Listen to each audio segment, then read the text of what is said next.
All right, Friday Night Flies. Take it away, Scotty. Oh, hi everybody. Welcome to Friday Night Flies. My name is Boulder. Back there is Brad. We are in Spud Valley Sporting Goods, 1380 Birch Street, downtown Pemberton. Yo! And it's a whole lot quieter because we locked the door. It's kind of nice. Now I can actually concentrate on what's going on. Don't have 20 people standing in front of me. But yeah, Friday Night Flies. Thanks for joining us. Join us live by going through our webpage, FridayNightFlies.com, or through our Facebook, Facebook/FridayNight.com, G+. You name it, we're all over it. Yeah, try and join us live. We like it live. We like getting these questions and answers coming in.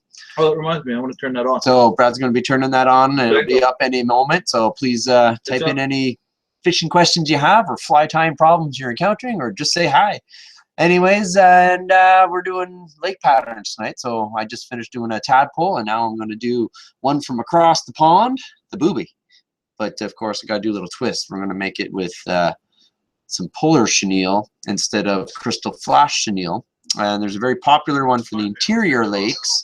I think there's one company that does a lot of them, TV show Sport Fishing on the Fly. They have this one that's called the Tequila Boobie. I think it's one of Brian Chan's flies. So I've done my own little variation as well as. What does he know about time flies? Brian Chan, yeah. Nothing. He's just the godfather of chronoments and all things lakes. He's a Stillwater champion. But anyways, I'm showing you guys how to do the booby, making your own booby eyeballs. You can do it a lot easier by buying them, but hey, you don't always have that available to you. I happen to have some foam, and I said, hey, I can crack this problem. Anyways, if Brad takes me down, we'll get tying this fly and show you how it turns from this plain old hook into a fish catching machine. So what I usually do first is go ahead and make my eyes. I wonder if I have my tweezers here. Hackle pliers. Hackle pliers, yeah. So I go and I cut myself off a section of this 60mm round rubber, and I'll show you on the round. So you go ahead and you go around. 6mm.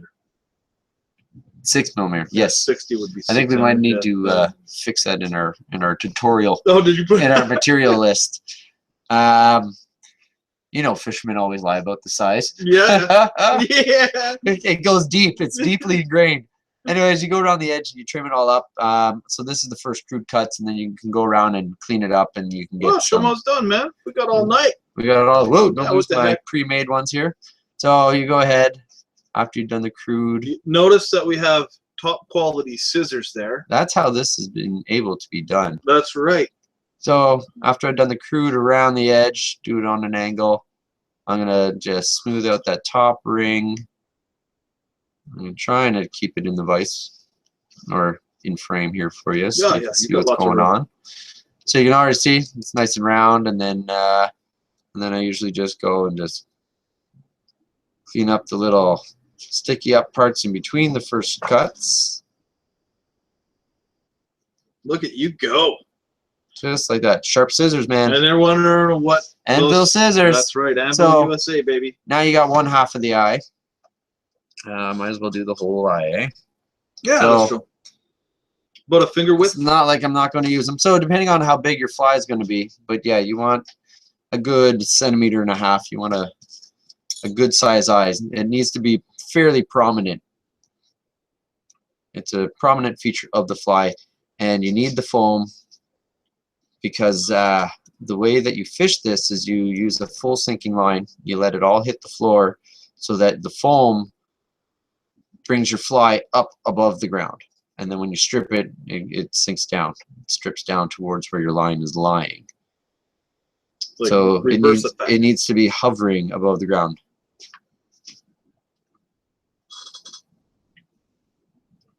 All right, so I got my two round parts on each side. Now you could try to tie it on like this. It's not going to work. It's going to spin around, and the eyes are going to go all funny. The next little secret is we're going to make 2 little cuts on each side, and we're going to make a little spot for our hook shank to lie. So I put a little cut on each side, get my scissors in there, take out that middle bit. Now I'm going to do the same thing on the exact opposite side. So you can buy them pre-made. Yeah, you can buy them pre-made. Oh, fancy, but hey. So they look like two big foam barbells. Yeah, dumbbell. So that's how you make them if you don't have that available to you. Good thing I made that because I already lost my first one. Yep.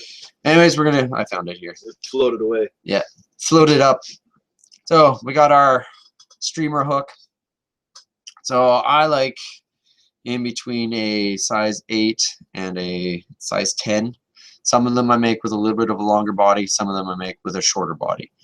I'm going to leave my thread only back to the hook point because we do have a Marabou tail on there. And if you go past that, when you put your Marabou on, then the fish are grabbing it and not the hook. So next we're going to do some yellow Marabou. And we're going to take quite a bit of it. I want a pretty bushy tail on this. It's going to be short. Just going to get these tips lined up. Maybe that particular fiber wasn't the best one to choose. So it's going to be a pretty short tail, not bushy enough. It's got to be very bushy. It's got to be bushy. It's got to stand up for the size that it is. You don't want it to just fade away to nothing. There we go. Nice fat tail. And so it's about the length of the hook shank. Some good secure wraps in there. Awesomeness. I'm just gonna clip off these tag ends. Hold my tail right on top. Hold it firm. And really secure all that tail in there. It's going to get a lot of used and abused, so you don't want it spinning on your fly. Alright, so we got that in. Next is our UV Polar Chenille. Beautiful stuff. I'm going to grab myself a good length, good 6 inches. And we're going to tie that in. I'm going to go right up to where we tied our tail in. And I'm going to leave that hanging there. Next, I'm going to move up towards the eye. I'm going to grab my foam eyes here. And I'm going to get them in with figure 8s right behind the hook. So do 1, 2 the one way. Do you want to leave a little bit of gap at the eye on the shank? There's nothing going to be going in front of it, but it just leaves you kind of room to finish her off. Yep. So you can get it fairly close up in there. This is a little bit back. I'm not really too worried about it. So a couple nice good turns in there. That secured that. See, it's still moving on me. Don't want that sucker moving. There we go. So that's in there. And keep my thread right behind it. All right. Next, we're going to wrap this up, fill in this gap here. We're going to fill it in pretty heavy. There we go. Wrap it with your thread.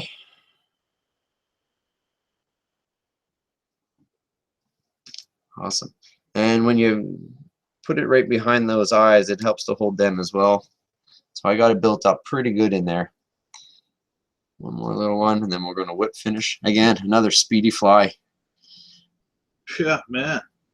So the original Tequila Boobie is done with, I think it's orange tail, and then they use a yellow crystal flash chenille, which is a really buggy chenille. And the colored eyes is the opposite of the middle, so it matches the tail. So they use orange eyes.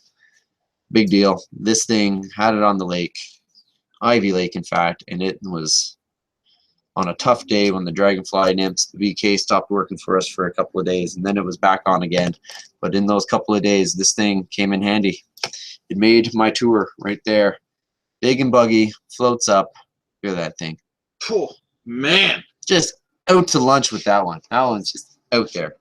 Yeah, I mean, when you look at the back of it, I can see where they get the name booby fly. Yeah, maybe, eh? It looks like a lady wearing a dress. Wearing a nice push-up. Yeah, man. There you Oh, go. yeah, when you stand her up. I like it. Her top fell off. Okay, enough having fun here, because we don't like having fun. Yeah, fun's no good. Okay, we're going to go up top. Oh, Hey, I'm Boulder. Thanks again for watching us Friday Night Flies. We appreciate all the fans out there. Join us again next week. We'll be back with another pattern of the weekend or recipe for the weekend. Enjoy your fishing this week. Enjoy the weather that's out there. It's a long weekend too. It's a long weekend, so hopefully there's a lot of camping going on. And hey, pretty easy ingredients to bring with you to whatever lake you're going to fish on. And happy fishing. See you later.